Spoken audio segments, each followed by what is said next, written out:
जंगल में बहुत ही तेज तूफान आया था, जिसके कारण सारे पक्षियों का घर टूट गया था। कल के तूफान में हम सभी का घर टूट गया है। अब हमें जल्दी जल्दी से अपना घर बनाना होगा। हाँ चिड़िया बहन, तुम सही कह रही हो। हमें जल्दी जल्दी अपना घर बनाना होगा, नहीं तो आज की रात हमें सर्दी में ही काटनी होगी। मेरे दिमाग में एक आइडिया आया है, जिससे हम शाम होने से पहले अपना घर बना लेंगे। हम लोग अलग अलग घर ना बनाकर एक ही घर बड़ा सा बनाते हैं मिलजुल कर, जिससे कि हम आराम से उसमें रह पाएंगे और जल्दी ही बन जाएगा। हाँ दोस्तों, गौरी बिल्कुल सही कह रही है। हम सब मिलकर एक ही बड़ा सा घर बना लेते हैं। ठीक है चिड़िया बहन, मैं और कालू लकड़ियाँ लेने जाते हैं। आप और गौरी अच्छे जगह की तलाश करो जहाँ पर हम घर बना सकें। फिर कबूतर और कालू लकड़ियाँ लेने के लिए चले जाते हैं। दूसरी तरफ चिड़िया और गौरी जगह की तलाश करने लगती हैं। रानो चिड़िया, हम इस नदी के किनारे अपना घर बना लेते हैं। तब हमें पानी लेने के लिए दूर नहीं जाना होगा। नहीं नहीं गौरी बहन, नदी के किनारे घर बनाना सही नहीं रहेगा, क्योंकि यहाँ की जमीनों में नमी रहती है, कभी भी धंस सकते हैं ये।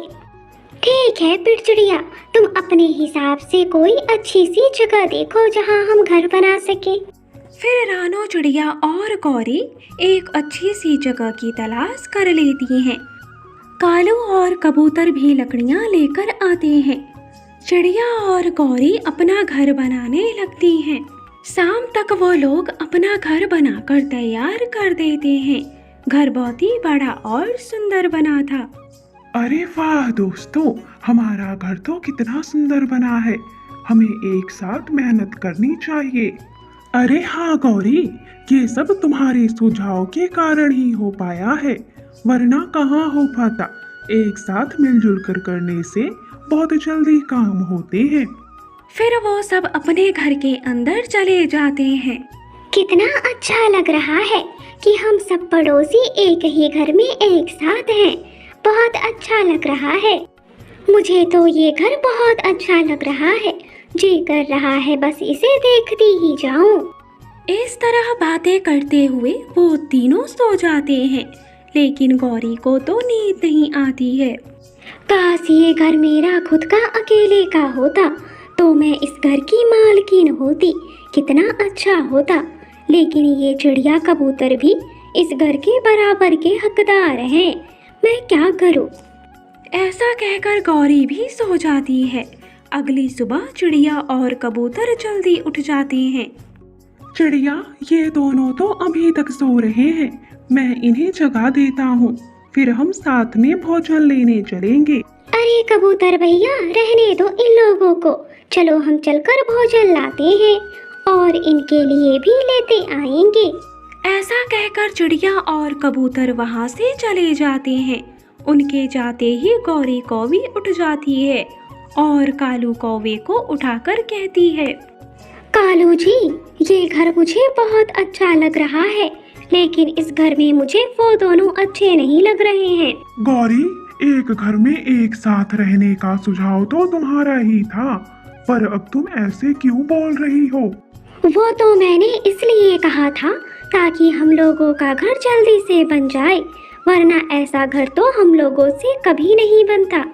कालू जी, मेरे पास एक आइडिया है इस घर को अपना बनाने का। जब वो लोग भोजन लेकर आएंगे और हमें आवाज देंगे, तो हम उनकी बातें भी नहीं सुनेंगे और दरवाजा भी नहीं खोलेंगे।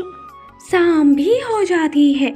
चिड़िया और कबूतर भोजन लेकर आ रहे थे। बर्फ भी पड़ने लगती है। कालू भैया, दरवाजा खोलो, हम दोनों आ गए हैं। बाहर बहुत ठंड है। हाँ गौरी, जल्दी से दरवाजा खोलो। बाहर तो बर्फबारी हो रही है, हम ठंड से कांप रहे हैं। कालू, चाहे कुछ भी हो जाए, हमें दरवाजा नहीं खोलना है। अपने आप ही चिल्लाकर ये लोग यहाँ से चले जाएंगे। अरे गौरी बहन, क्या कर रही हो? जल्दी से दरवाजा खोलो, यहाँ ठंड में हम मर रहे हैं। चिड़िया बहन, अब चुप हो जाओ। ये लोग दरवाजा नहीं खोलेंगे, इन्होंने इस घर पर अब कब्जा कर लिया है। लेकिन तुम चिंता मत करो चिड़िया बहन, मुझे पत्तों का घर बनाना आता है। आज की रात तो हम किसी तरह काट लेंगे। सुबह होते ही कालू गौरी की खबर लूंगा मैं डंडे से। ठीक है कबूतर भैया, मैं आपको पत्ते ला कर देती हूँ और आप घर बना दो। फिर कबूतर पत्तों से एक घर बनाता है और उसके अंदर वो लोग चले जाते हैं। कबूतर भैया, गौरी और कालू ने हमारे साथ बिल्कुल भी अच्छा नहीं किया। मैं सुबह गौरी से पूछूंगी उसने हमारे साथ ऐसा क्यों किया। चिड़िया बहन आप करना मुझसे बात, मैं तो डंडों से बातें करूंगा।